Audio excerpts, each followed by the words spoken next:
பிரதமர் நரேந்திர மோடிக்கு உயரிய விருதை வழங்கி பிரேசில் கௌரவித்துள்ளது. பிரேசிலியாவில் உள்ள அதிபர் மாளிகையில் பிரதமர் மோடிக்கு ராணுவ அணிவகுப்பு மரியாதையோடு சிவப்பு கம்பள வரவேற்பு அளிக்கப்பட்டது. தொடர்ந்து பிரதமர் மோடிக்கு the Grand Collar of the National Order விருதை அந்நாட்டு அதிபர் லூயிஸ் இனாசியா லூசிட்டா சில்வா வழங்கினார்.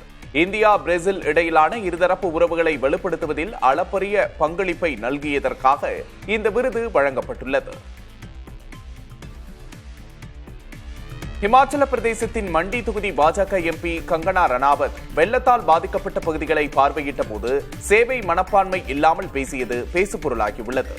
அமைச்சரவையில் தாம் இல்லை என்றும் நிவாரணப் பணிகளுக்கு நிதி இல்லை எனவும் அவர் கூறியிருந்தார்.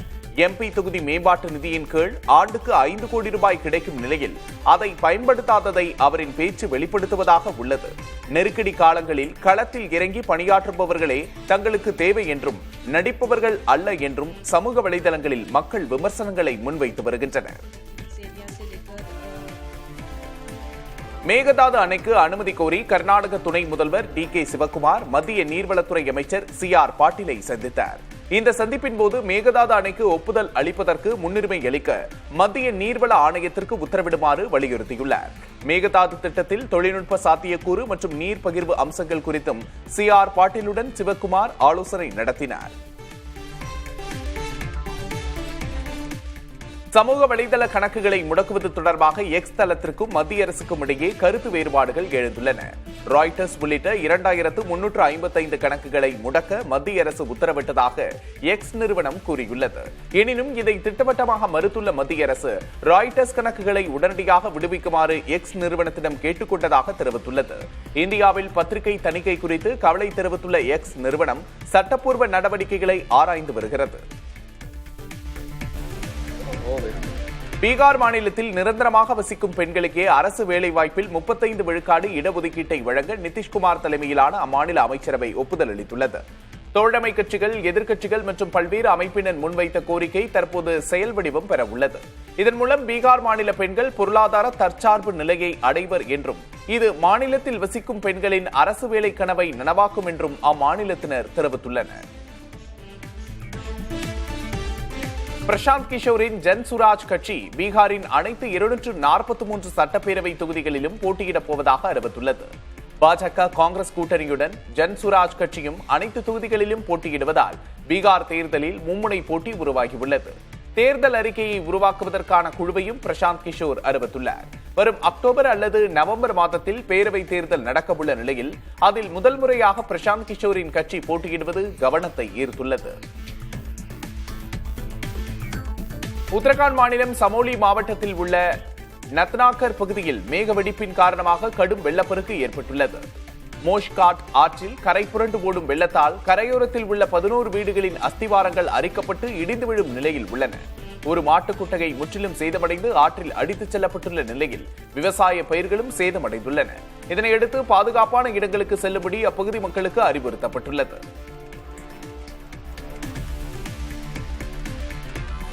அசாம் மாநிலம் துப்ரி மாவட்டத்தில் அரசு நிலங்களை ஆக்கிரமித்து கட்டப்பட்டிருந்த குடியிருப்புகளை அகற்றும் பணி தீவிரமடைந்துள்ளது. சுமார் 1000 ஏக்கர் பரப்பளவில் 3200 மெகாவாட் திறன் கொண்ட அனல் மின் நிலையம் அமைக்கப்பட உள்ள நிலையில் அந்த பகுதியில் சட்டவிரோதமாக வசித்து வந்த 1400 குடும்பங்கள் அங்கிருந்து வெளியேற்றப்பட்டுள்ளன. இந்த நடவடிக்கைக்கு எதிர்ப்பு தெரிவித்து அப்பகுதி மக்கள் கற்களை வீசி தாக்குதல் நடத்தினர். இதனையடுத்து காவல்துறையினர் தடியடி நடத்தியதால் பதற்றமான சூழல் நிலவியது. மொழி விவகாரத்தில் பாஜக எம்பி நிஷிகாந்த் துபே கூறிய கருத்து சர்ச்சையை ஏற்படுத்திய நிலையில் அதற்கு உத்தவ் சிவசேனா கட்சி கண்டனம் தெரிவித்துள்ளது. மகாராஷ்டிராவில் ஹிந்தியை திணிக்கும் முயற்சி நடப்பதாக குற்றச்சாட்டுகள் உள்ள நிலையில் அங்கு மராத்தி பேசவில்லை என ஹிந்தி மொழிக்காரர் ஒருவர் மீது தாக்குதல் நடைபெற்றது. இந்நிலையில் எக்ஸ் தளத்தில் பதிவிட்ட பாஜக எம்பி நிஷிகாந்த் துபே ஹிந்தி பேசுபவர்களை அடிப்பவர்களுக்கு உருது பேசுபவர்களை அடிக்கும் தைரியம் உண்டா என்று கூறியிருந்தார். உள்ளூரில் எந்த ஒரு நாயும் புலி போன்றதுதான் என்றும் நீங்கள் புலியா நாயா என்பதை நீங்களே முடிவு செய்து கொள்ளுங்கள் எனவும் கூறியிருந்தார். இதற்கு கண்டனம் தெரிவித்துள்ள உத்தவ் சிவசேனா எம்பி சஞ்சய் ராவுத் மராத்தி மக்களை மோசமான வகையில் அவமதித்துள்ள நிஷிகாந்த் துபேவின் பதிவு குறித்து பிரதமரிடமும் உள்துறை அமைச்சரிடமும் முதல்வர் பட்னாவிஸ் புகார் செய்ய வேண்டும் என்றும் செய்ய தவறினால் பதவியை விட்டு விலக வேண்டும் என்றும் வலியுறுத்தினார். இதற்கிடையில் தங்கள் எம்பியின் கருத்து பொருத்தமற்றது என்றும் குழப்பத்தை ஏற்படுத்தக்கூடியது என்றும் முதல்வர் பட்னாவிஸ் அதிருப்தி தெரிவித்துள்ளார். மராத்தி மொழியின் பெருமையை காப்போம் என கூறி மும்பை அருகே உள்ள தானேயில் பிரம்மாண்ட பேரணி நடைபெற்றது. கடைக்காரர் ஒருவர் மராத்தியில் பேச மறுத்ததால் அவரது கடையின் மீது தாக்குதல் நடத்தப்பட்டது. இது சர்ச்சையான நிலையில் மகாராஷ்டிரா நவநிர்மாண் சேனா சார்பில் ஆர்ப்பாட்டம் நடந்தது. இதில் உத்தவ் சிவசேனா, தேசியவாத காங்கிரஸ், சரத்பவார் பிரிவு ஆகிய கட்சிகளும் கலந்து கொண்டன. சட்டம் ஒழுங்கை காரணம் காட்டி இந்த ஊர்வலத்துக்கு காவல்துறை தடை விதித்த போதும் திட்டமிட்ட பாதையில் நிகழ்ச்சி நடைபெற்றது. அப்போது காவல்துறையினருக்கும் போராட்டக்காரர்களுக்கும் இடையே தள்ளுமுள்ளு ஏற்பட்டது. நாங்கள் மராத்தியர்கள் என முழக்கமிட்டபடி ஆயிரக்கணக்கானோர் பேரணியாக சென்றனர். இப்போராட்டம் சட்டவிரோதமாக நடைபெற்றதாக முதல்வர் பட்னவிஸ் சாடினார். போராட்டத்துக்கு ஆதரவு தெரிவிக்க வந்த ஆளும் கூட்டணியில் உள்ள ஷிண்டே சிவசேனா கட்சி அமைச்சர் பிரதாப் சர்நாயக் வந்தது வியப்பை ஏற்படுத்தியது. ஆனால் அவர் கடுமையாக விமர்சிக்கப்பட்டதால் அங்கிருந்து புறப்பட்டு சென்றார்.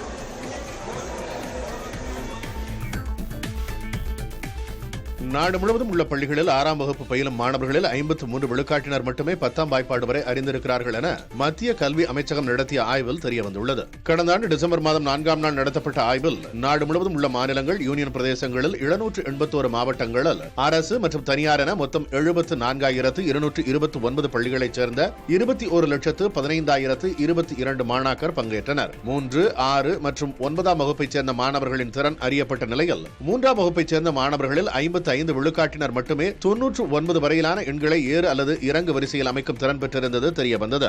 3ஆம் வகுப்பில் பயிலும் மாணவர்களில் 58 விழுக்காட்டினர் மட்டுமே இரு இலக்க எண்களை கூட்டுதல் மற்றும் கழித்தலை அறிந்திருப்பதும் ஆய்வில் தெரியவந்துள்ளது. அதேபோல் 6ஆம் வகுப்பில் பயிலுவோரில் 53 விழுக்காட்டினரை 10ஆம் வாய்ப்பாடு வரையில் அறிந்திருந்ததும் தெரியவந்துள்ளது. தெலுங்கானா முன்னாள் முதல்வர் சந்திரசேகர் ராவின் மகளும் பாரத் ராஷ்டிர சமிதி கட்சியின் மூத்த தலைவருமான கவிதா வரும் ஜூலை 17ஆம் தேதியன்று ரயில் மறியல் போராட்டத்துக்கு அழைப்பு விடுத்துள்ளார். பின்தங்கிய வகுப்பினருக்கான 42% இடஒதுக்கீடு வழங்கும் மசோதாவுக்கு ஒப்புதல் அளிக்க மத்திய அரசை வலியுறுத்தி இந்த போராட்டம் நடத்தப்பட உள்ளது. மசோதாக்களுக்கு ஒப்புதல் கிடைக்காவிட்டால் டெக்கானில் இருந்து டெல்லிக்கு ஒரு ரயிலும் நகராது என கவிதா எச்சரித்துள்ளார்.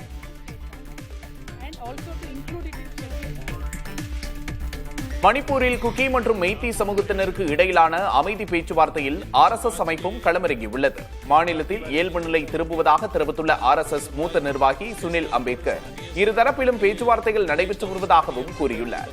கடந்த ஆண்டு இந்த சூழலை காட்டிலும் தற்போது மாநிலத்தில் சற்று இயல்பான சூழலே நிலவி வருவதாக குறிப்பிட்ட அவர் மாநிலத்தில் விரைவில் அமைதியான சூழல் திரும்பும் என்று தெரிவித்தார். இந்திய மக்கள் மாங்கனி மீது கொண்டுள்ள ஆசை எத்தகைய சூழலை திருவிழா ஒன்றில் ஏற்படுத்தியது என்பதை உணர்த்தும் காணொளி சமூக வலைதளங்களில் வேகமாக பரவி வருகிறது. லக்னோவில் ஆண்டுதோறும் விவசாயிகள், வியாபாரிகள் பங்கேற்கும் திருவிழா நடைபெறுவது வழக்கம். இதில் இந்தியா முழுவதும் விளையும் ரகங்கள் காட்சிப்படுத்தப்படும். இந்த ஆண்டு நடைபெற்ற விழாவில் மக்கள் அதீத ஆர்வம் காரணமாக காட்சிப்படுத்தப்பட்டிருந்த வகைகளை எடுத்துச் செல்லும் காணொளி வேகமாக பரவி வருகிறது. ஆந்திர மாநிலம் ஸ்ரீசைலம் அணை நிரம்பியதை அடுத்து அணையிலிருந்து தண்ணீர் திறக்கப்பட்டது. அணையின் 4 மதகுகள் திறக்கப்பட்ட நிலையில் அவற்றிலிருந்து தண்ணீர் ஆர்ப்பரித்துக் கொண்டு வெளியேறியது. இது தொடர்பான காட்சிகள் வைரலாகி வருகின்றன.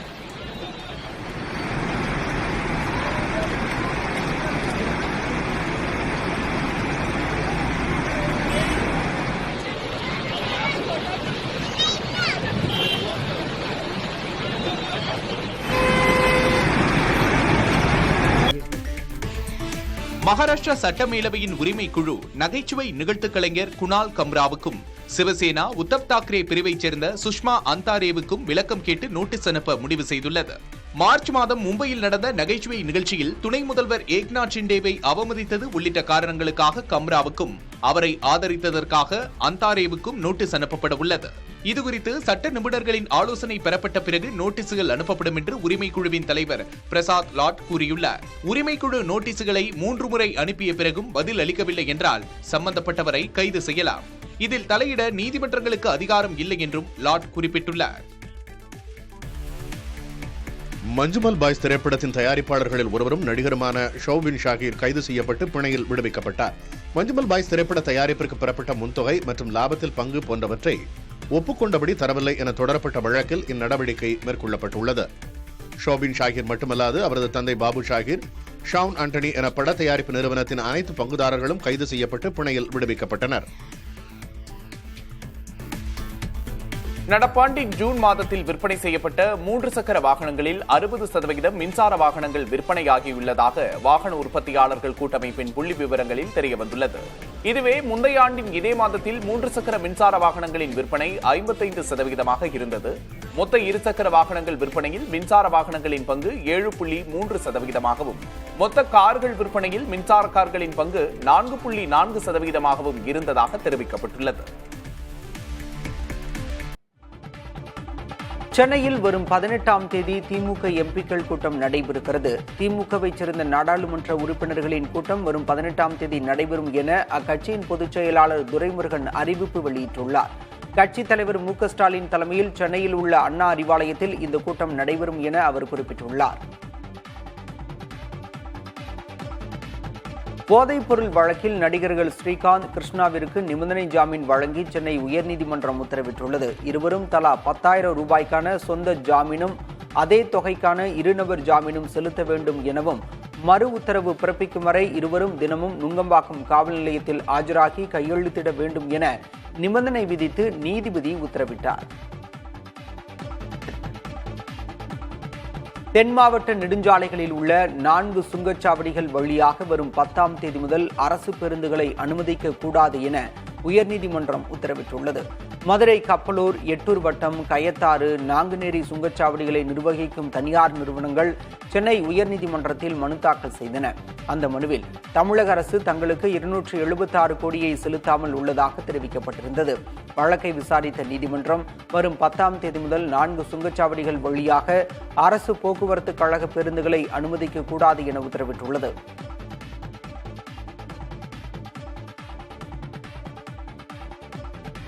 தமிழகத்தில் இயல்பை விட வெப்பநிலை அதிகரிக்கும் என வானிலை ஆய்வு மையம் அறிவித்துள்ளது. ஒரு சில இடங்களில் அதிகபட்ச வெப்பநிலை இயல்பை விட 2 முதல் 3 டிகிரி செல்சியஸ் வரை அதிகம் இருக்கக்கூடும் என தெரிவிக்கப்பட்டுள்ளது.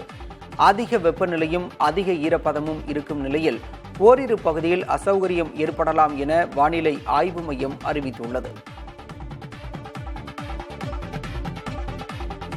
திருவள்ளூர் அருகே காதல் விவகாரத்தில் சிறுவன் கடத்தப்பட்ட வழக்கில் கைதான 5 பேரையும் 2 நாள் சிபிசிஐடி காவலில் விசாரிக்க நீதிமன்றம் அனுமதி வழங்கியுள்ளது. இந்த வழக்கில் கைதான பெண்ணின் தந்தை வனராஜா, மணிகண்டன், கணேசன், சரத் மற்றும் ஓய்வு பெற்ற காவலர் மகேஸ்வரி ஆகியோரை 2 நாட்கள் காவலில் விசாரிக்க திருவள்ளூர் நீதிமன்றம் அனுமதி அளித்துள்ளது. வழக்கில் தொடர்புடையதாக கருதப்படும் ஏடிஜிபி ஜெயராம் சஸ்பெண்ட் செய்யப்பட்ட நிலையில் புரட்சி பாரதம் கட்சியின் தலைவர் ஜெகன்மூர்த்திக்கு உச்சநீதிமன்றம் முன்ஜாமீன் வழங்கியது குறிப்பிடத்தக்கது.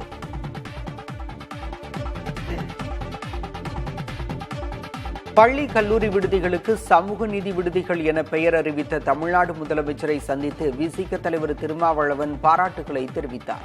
பின்னர் செய்தியாளர்களை சந்தித்த அவர், திராவிட மாடல் ஆட்சியில் பெரியார் வழியில் படிப்படியாக சாதி மத அடையாளங்களை அளிக்கும் வேலையை முதலமைச்சர் மு.க.ஸ்டாலின் உறுதியாக நின்று செயல்படுத்தி வருவதாக கூறினார்.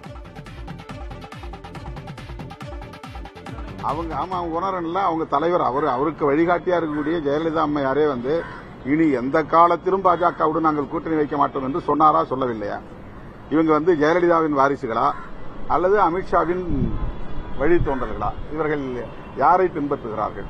பல பேர் தனித்து போட்டியிடலாம், தனி அணியை உருவாக்கலாம், புதிய புதிய கூட்டணியை கட்டமைக்கலாம். ஆனால் மக்களை பொறுத்தவரையில் இந்த அணியா அந்த அணியா என்று திமுகவையும் அதிமுகவையும் தான் சீர்தூக்கி பார்ப்பார்களே தவிர மற்றபடி மக்களுடைய கவனம் சிதறப்போவதில்லை. நாமக்கலில் சிப்காட் எதிர்ப்பு இயக்கத்தினர் தீர்த்த குடங்களோடு மாவட்ட ஆட்சியர் அலுவலகத்திற்கு வந்து மனு அளித்தனர்.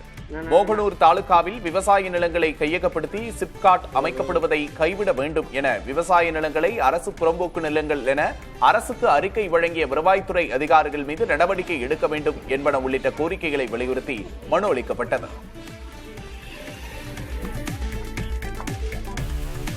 புதுக்கோட்டை அருகே உள்ள வடபாலம் ஐயனார் கோவிலில் நடைபெற்ற இரட்டை தேரோட்ட விழாவில் ஏராளமான பக்தர்கள் கலந்து கொண்டனர். வானவேடிக்கை மற்றும் வாத்தியங்கள் முழங்க தேரினை பக்தர்கள் வடம் பிடித்து இழுத்தனர்.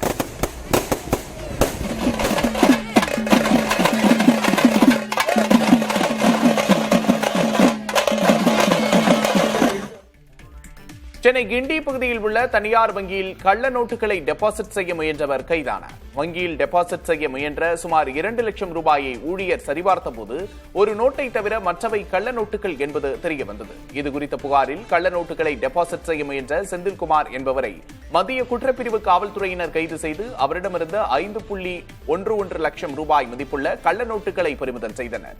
அவர் அளித்த தகவலின் பேரில் பம்மலைச் சேர்ந்த சாம் பிரவீன் என்பவரையும் கைது செய்தனர்.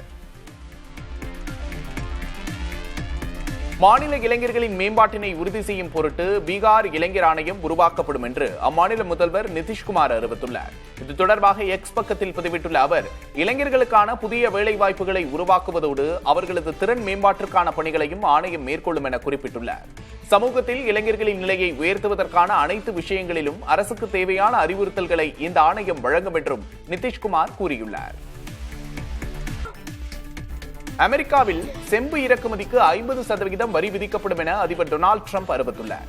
மேலும் மருந்து பொருட்களுக்கு 200% வரை கடுமையான வரி விதிக்கப்படலாம் என்றும் அவர் எச்சரிக்கை விடுத்துள்ளார். மின்சார வாகனங்கள், ராணுவ ஹார்ட்வேர் பொருட்கள் உள்ளிட்டவற்றின் தயாரிப்புக்கு மிகவும் முக்கியமான பொருளாக செம்பு இருந்து வருகிறது.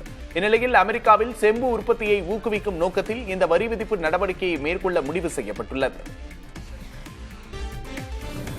காரைக்கால் அம்மையார் ஆலய மாங்கனி திருவிழா மாப்பிள்ளை அழைப்போடு தொடங்கியது. ஸ்ரீ சித்திவிநாயகர் ஆலயத்திலிருந்து வண்ண மின் விளக்குகளால் அலங்கரிக்கப்பட்ட தேரில் பரமத்த செட்டியார் வீதி உலாவாக வலம் வந்து காரைக்கால் அம்மையார் ஆலயம் வந்தடைந்தார். இதில் ஏராளமான பக்தர்கள் கலந்து கொண்டனர்.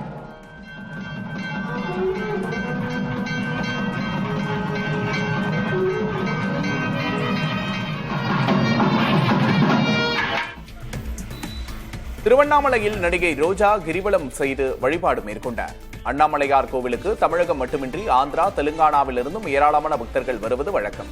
இந்நிலையில் அஷ்டலிங்கங்களை வணங்கி நடிகை ரோஜா கிரிவலம் மேற்கொண்டார்.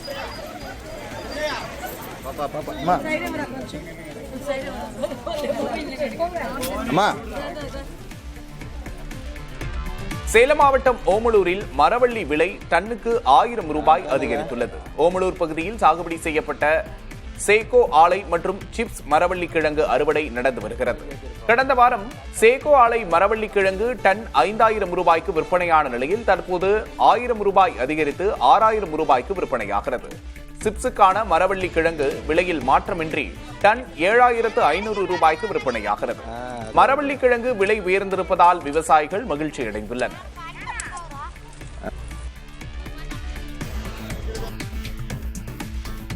அமெரிக்காவில் டெக்சாஸில் ஏற்பட்ட பயங்கர வெள்ளத்தில் உயிரிழந்தோர் எண்ணிக்கை 104ஆக அதிகரித்துள்ளது. பலரை காணவில்லை என்பதால் தேடும் பணிகள் தொடர்ந்து நடைபெற்று வருகின்றன. கெர்வில் என்ற இடத்தில் மிக குறுகிய நேரத்தில் மிக அதிக அளவு மழை பொழிந்ததால் அங்கு பேரழிவு ஏற்பட்டுள்ளது. மத்திய டெக்சாஸில் உள்ள ஆற்றில் நீர்மட்டம் 2.3 மீட்டரிலிருந்து 9 மீட்டராக அதிகரித்துள்ளதால் அங்குள்ள மக்கள் மத்தியில் பதற்றம் ஏற்பட்டுள்ளது. இறந்தவர்களுக்கு சான் அன்டோனியாவில் மெழுகுவர்த்தி ஏந்தி அஞ்சலி செலுத்தப்பட்டது. இதற்கிடையே வெள்ளத்தில் பாதிக்கப்பட்டவர்களுக்கு நிவாரணத் தொகை, நிவாரணப் பொருட்கள் சேகரிக்கும் பணியும் அமெரிக்காவின் பல இடங்களில் நடைபெற்று வருகிறது. காலம் காலமாக இருந்து வரும் பல வேலைகள் இன்னும் 5 ஆண்டுகளில் இல்லாமல் போகும் நிலை வரும் என ஏஐ ஓபன் நிறுவனத்தின் சாம் ஆல்ட்மேன் கூறியுள்ளார். ஏஐ வருகையால் பல வேலைகள் இல்லாமல் போனாலும் பல புதிய வேலைகள் உருவாகும் என்றும் மக்களின் பொருளாதார நிலை உயரும் என்றும் அவர் தெரிவித்துள்ளார். இன்னும் 10 ஆண்டுகளில் விண்வெளிகளில் குடியிருப்புகள் வரும் நிலை கூட வரலாம் என்றும் ஆல்ட்மேன் கூறியுள்ளார். ஆஸ்திரேலிய பிரதமர் அந்தோனி அல்பானிஸ் வரும் 12 முதல் 18ஆம் தேதி வரை சீனாவில் சுற்றுப்பயணம் மேற்கொள்கிறார். கடந்த மே மாதத்தில் மீண்டும் பிரதமராக தேர்ந்தெடுக்கப்பட்ட அல்பானிஸ் அதன் பிறகு சீனாவிற்கு மேற்கொள்ளும் 2வது பயணமாகும். இந்த பயணத்தின் போது சீனா, ஆஸ்திரேலியா இடையிலான தடையற்ற வர்த்தக உடன்பாடு குறித்து விரிவாக பேசுவர் என சீன வெளியுறவு அமைச்சக செய்தி தொடர்பாளர் தெரிவித்தார். விவசாயம் உள்ளிட்ட பல்வேறு துறைகளில் இருதரப்பு உறவை மேம்படுத்த இது உதவும் என்றும் அவர் கூறினார். ஸ்பெயினின் வடகிழக்கில் அமைந்துள்ள தர்கோனா பகுதியில் பற்றி எரியும் காட்டுத்தீயை கட்டுக்குள் கொண்டுவரும் முயற்சியில் தீயணைப்புத் துறையினர் ஈடுபட்டுள்ளனர். அப்பகுதியில் உள்ள 18,000 பேரை வீட்டை விட்டு வெளியே வரவேண்டாம் என அதிகாரிகள் அறிவுறுத்தியுள்ளனர். சுமார் 3000 ஹெக்டேர் நிலம் காட்டுத்தீக்கு இரையாகியுள்ளதாகவும் 300க்கும் அதிகமான வீரர்கள் தீயை கட்டுக்குள் கொண்டுவரும் பணியில் ஈடுபட்டுள்ளதாகவும் அதிகாரிகள் கூறியுள்ளனர்.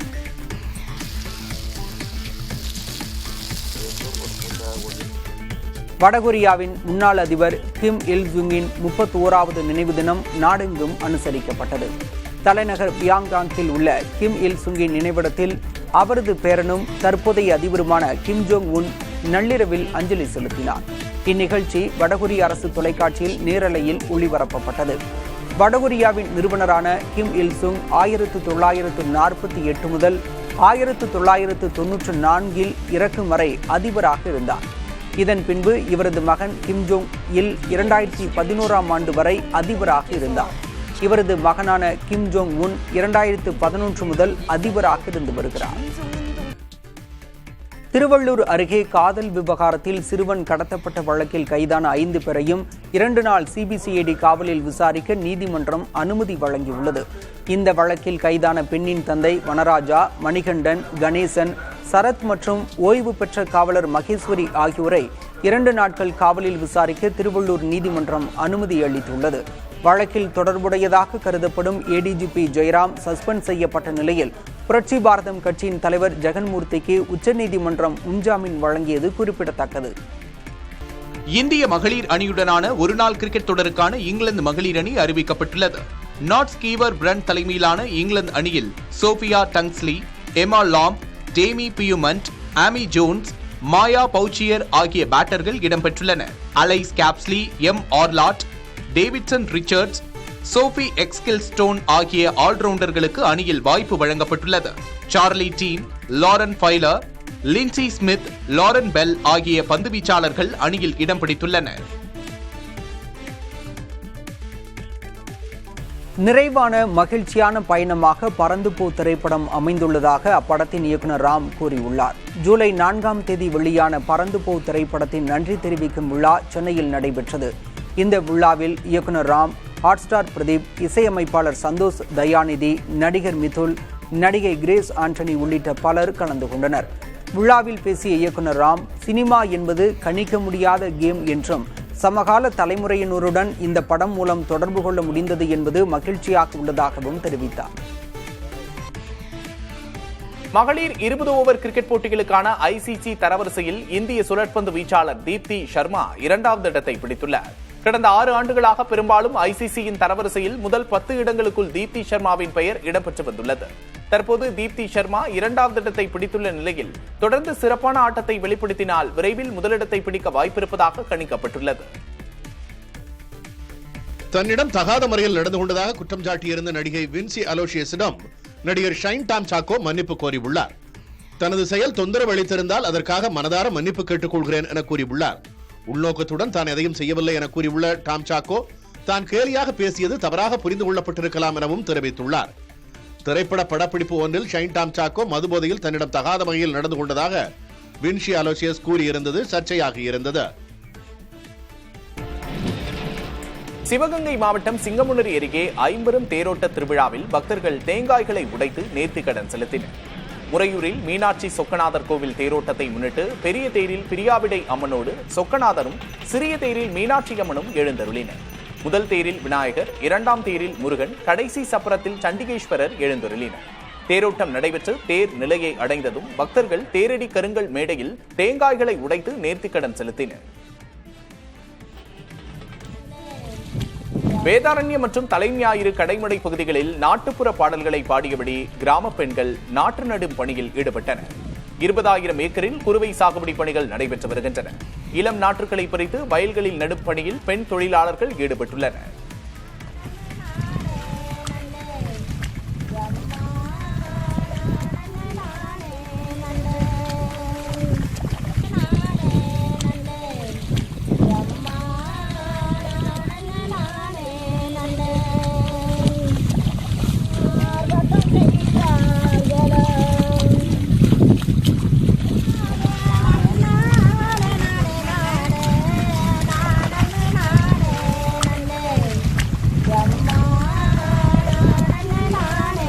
இதனிடையே மேட்டூர் அணையிலிருந்து தண்ணீர் திறக்கப்பட்ட போதிலும் கிளை வாய்க்கால்கள் தூர்வாரப்படாததால் விவசாய வயல்களுக்கு தண்ணீர் பாய்வதில் சிரமம் ஏற்பட்டிருப்பதாக விவசாயிகள் தெரிவித்தனர். மணப்பாறை அருகே அரசு பள்ளியில் மதுபோதையில் படுத்திருந்த ஆசிரியர் பணியிடை நீக்கம் செய்யப்பட்டுள்ளார். வையம்பட்டி வயமலைப்பாளையம் ஊராட்சி ஒன்றிய தொடக்கப்பள்ளி ஓராசிரியர் பள்ளியாக இயங்குகிறது. இங்கு ஆவாரம்பட்டியைச் சேர்ந்த ஆரோக்கியராஜ் ஆசிரியராக உள்ளார். திங்களன்று இவர் மதுபோதையில் வகுப்பறையில் படுத்திருந்த காட்சிகள் சமூக வலைதளங்களில் பரவின. இதுபற்றி வட்டார கல்வி அலுவலரும் மணப்பாறை காவல்துறையினரும் நேரில் விசாரணை நடத்தினர். மருத்துவ பரிசோதனையில் மதுபோதையில் இருந்தது உறுதியானதால் ஆரோக்கியராஜ் பணியிடை நீக்கம் செய்யப்பட்டார். அரசு பள்ளியில் ஆசிரியர் ஒருவர் மதுபோதையில் திளைத்திருந்தது இதுகுறித்து கண்டனம் தெரிவித்து அறிக்கை ஒன்றை வெளியிட்டுள்ள தமிழக பாஜக தலைவர் நயினார் நாகேந்திரன் முதல்வரையும் பள்ளிக்கல்வித்துறை அமைச்சரையும் விமர்சித்துள்ளார்.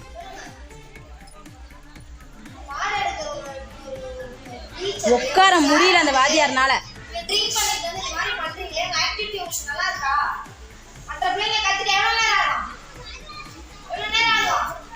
எங்க ஸ்கூலோட வாத்தியாரோட நிலவரம் இதுதான்.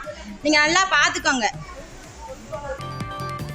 நாடு தழுவிய தொழிற்சங்கங்களின் பொது வேலை நிறுத்தம் இன்று நடைபெற்று வரும் நிலையில் சென்னையில் மாநகர பேருந்துகள் வழக்கம் போல் இயக்கப்பட்டு வருகின்றன. அகில இந்திய அளவில் பேருந்து, ஆட்டோ போன்ற வாகனங்கள் இயங்காது என அறிவிக்கப்பட்டிருந்தாலும் சென்னையில் போக்குவரத்து சேவையில் எந்த பாதிப்பும் இருக்காது என போக்குவரத்து துறை அதிகாரிகள் நேற்று தெரிவித்திருந்தனர். அதன்படியே இன்று காலை முதல் சென்னை மாநகர பேருந்துகள் வழக்கம் போல இயங்குகின்றன. அரசின் நிவாரணம் தொடர்பாக அஜித்குமாரின் தம்பி நவீன் அதிருப்தி தெரிவித்திருந்த நிலையில் மாவட்ட நிர்வாகம் இது தொடர்பாக ஆய்வு செய்தது.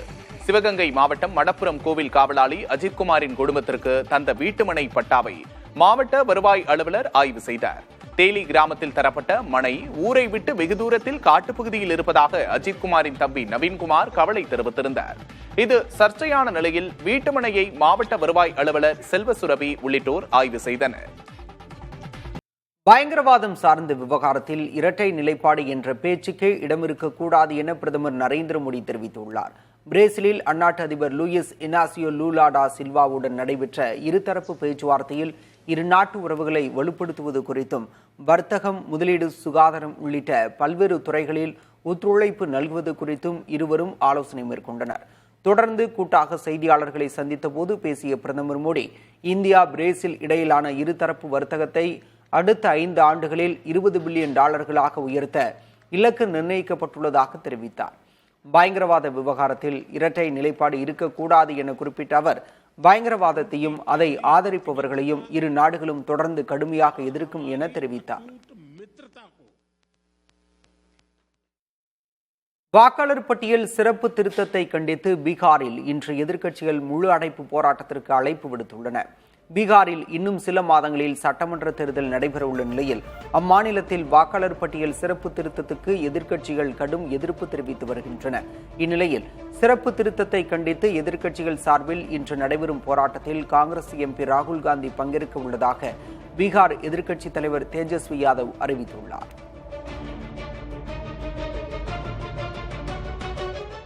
மீண்டும் ஆட்சிக்கு வர வேண்டும் என்பதற்காகவே திமுக அரசு மகளிர் உரிமை தொகையை கொடுத்து வருவதாக எதிர்க்கட்சித் தலைவர் எடப்பாடி பழனிசாமி விமர்சித்துள்ளார். கோவை புளியகுளம் பகுதியில் பரப்புரை மேற்கொண்ட அவர் அதிமுக ஆட்சியில் கொண்டு வரப்பட்ட திட்டங்களுக்கு ஸ்டிக்கர் ஒட்டி திமுக அரசு திறப்பு விழா நடத்துவதாக குறிப்பிட்டார். தமிழகம் இந்த அளவிற்கு வளர்ச்சி அடைந்திருப்பதற்கு மத்திய அரசும் ஒரு காரணம் என கூறிய அவர் நாட்டிலேயே ஜனநாயக முறைப்படி இயங்கும் ஒரே கட்சி அதிமுக தான் எனவும் தெரிவித்தார். திமுக ஆட்சியில் சட்டம் ஒழுங்கு சீரழிந்து விட்டது என்றும் பழனிசாமி விமர்சித்தார். இதைத் தொடர்ந்து பரப்புரையில் உரையாற்றிய பாஜக எம்எல்ஏ வானதி ஸ்ரீனிவாசன் தமிழகத்தில் நடப்பது மக்கள் விரோத ஆட்சி என விமர்சித்தார். தமிழகத்தில் நடந்து கொண்டிருப்பது திராவிட மாடல் ஆட்சி என்று முதலமைச்சர் சொல்கிறார். அது திராவிட மாடல் ஆட்சி அல்ல, மக்கள் விரோத ஆட்சியாக இப்போது நடந்து கொண்டிருக்கிறது. கடந்த 4.5 வருடங்களாக கோவை மாவட்டத்து மக்களுக்கு தெரியும் எப்படி அவர்களுடைய அன்றாட பிரச்சனையிலிருந்து தொழில் வளர்ச்சி வரை, அவர்களுடைய வருங்கால வளர்ச்சி வரை எப்படி இந்த திராவிட மாடல் அரசு இந்த மாவட்டத்திற்கு பாதிப்பினை கொடுத்து கொண்டிருக்கிறது என்று தெரியும். பாஜகவை விட அதிமுக தமிழகத்திற்கு அதிக அளவில் துரோகம் செய்வதாக திமுக எம்பி கனிமொழி குற்றம் சாட்டியுள்ளார். தூத்துக்குடியில் வாக்குச்சாவடி முகவர்களுக்கான ஆலோசனை கூட்டத்தில் உரையாற்றிய அவர் இவ்வாறு கூறினார். இனிமேல் எந்த காலத்துலேயும் பாஜகவோடு நாங்கள் கூட்டணி சேர மாட்டோம், அவங்க தமிழ்நாட்டுக்கு துரோகம் செய்கிறாங்கன்னு தொடர்ந்து சொல்லிட்டு, போன தேர்தலெல்லாம் அவங்க கூட கூட்டணி இல்லைன்னு சொல்லிட்டு, இப்போ திடீர்னு நாங்கள் எல்லாத்தையும் மறந்துட்டு கூட்டணி தேர்தல் வியூகம் அமைக்கிறோம் என்று சொல்லி யார் தமிழ்நாட்டுக்கு துரோகம் செய்கிறார்களோ அவங்கள விட மிகப்பெரிய துரோகிகளாக அதிமுக அவங்களோட போய் சேர்ந்துக்கிட்டு இருக்காங்க. அதனால அவங்கள அடையாளம் காட்டக்கூடிய ஒரு வாய்ப்பு, வீடு வீடா போய் அடையாளம் காட்டக்கூடிய வாய்ப்பு நமக்கு கிடைச்சிருக்கு. அஜித்குமாரின் சட்டவிரோத காவல் மரணம் தொடர்பான விசாரணையை ஒரு வாரத்துக்குள் தொடங்க வேண்டும் என சிபிஐக்கு உயர்நீதிமன்ற மதுரை அமர்வு உத்தரவிட்டுள்ளது. அஜித்குமார் கொலை வழக்கு நீதிபதிகள் SM சுப்பிரமணியம், மரியாகிலாட் அமர்வு முன்பாக விசாரணைக்கு வந்தது. மனுதாரர்கள் கோரிக்கைகளை கேட்டறிந்த நீதிபதிகள் சிபிஐ இயக்குனர் ஒரு வாரத்தில் விசாரணை அலுவலர்களை நியமிக்க வேண்டும் என உத்தரவிட்டனர். வரும் ஆகஸ்ட் 20ஆம் தேதிக்குள் விசாரணை இறுதி அறிக்கையை தாக்கல் செய்ய வேண்டும் என நீதிமன்றம் காலக்கெடு விதித்துள்ளது. மாவட்ட கூடுதல் நீதிபதியின் அறிக்கையின்படி பார்த்தால் அஜித்தை காவல்துறையினர் சட்டவிரோத காவலில் வைத்து கொடூரமாக தாக்கியது உறுதி செய்யப்பட்டுள்ளதாக நீதிமன்றம் தெரிவித்துள்ளது. அஜித்தின் சகோதரருக்கு அரசு வேலை வழங்கப்பட்டுள்ள நிலையில் அவரது தாயாருக்கும் பணப்பலன் வழங்கப்பட வேண்டும் என நீதிபதிகள் தெரிவித்தனர். சிபிஐ விசாரணை நேர்மையாக இருக்க வேண்டும் என்றும் அதனை நீதிமன்றம் கண்காணிக்கும் எனவும் நீதிபதிகள் குறிப்பிட்டனர். கருத்து சுதந்திரம் என்ற பெயரில் வானமே தங்கள் எல்லை என்ற எண்ணத்தில் அரசியல்வாதிகள் பேசுவதை வேடிக்கை பார்த்துக் கொண்டிருக்க முடியாது என்று சென்னை உயர்நீதிமன்றம் தெரிவித்துள்ளது. சைவம், வைணவம் மற்றும் பெண்கள் குறித்து சர்ச்சையான கருத்துக்களை பேசியதாக முன்னாள் அமைச்சர் பொன்முடிக்கு எதிராக சென்னை உயர்நீதிமன்றம் தாமாக முன்வந்து வழக்கை விசாரணைக்கு எடுத்தது. இந்த வழக்கு நீதிபதி வேல்முருகன் முன்பு மீண்டும் விசாரணைக்கு வந்தபோது தமிழக அரசின் தலைமை வழக்கறிஞர் ஆஜரானார். அப்போது ஆரம்பகட்ட விசாரணையில் புகார் குறித்த முகாந்திரம் இல்லை என தெரிய வந்ததால் பொன்முடிக்கு எதிரான 100க்கும் அதிகமான புகார்களும் முடித்து வைக்கப்பட்டதாக கூறினார். புகார்தாரர்களிடம் பெற்ற வாக்குமூலங்களின் அடிப்படையில் புகார்கள் முடித்து வைக்கப்பட்டதாகவும் விளக்கமளித்தார். அதற்கு பொன்முடிக்கு எதிரான புகார்களை முடித்து வைத்து பிறப்பித்த உத்தரவு குறித்து புகார்தாரர்களுக்கு தகவல் தெரிவிக்க நீதிபதி உத்தரவிட்டார். இதுபோல பேசும் நபர்களின் வாயை கட்டுப்படுத்த நீதிமன்றம் விரும்புவதாக குறிப்பிட்ட நீதிபதி, அரசியல்வாதிகள் அனைவரும் கருத்து சுதந்திரம் என்ற பெயரில் வானமே எல்லை என்ற எண்ணத்தில் செயல்படுவதாக சுட்டிக்காட்டினார்.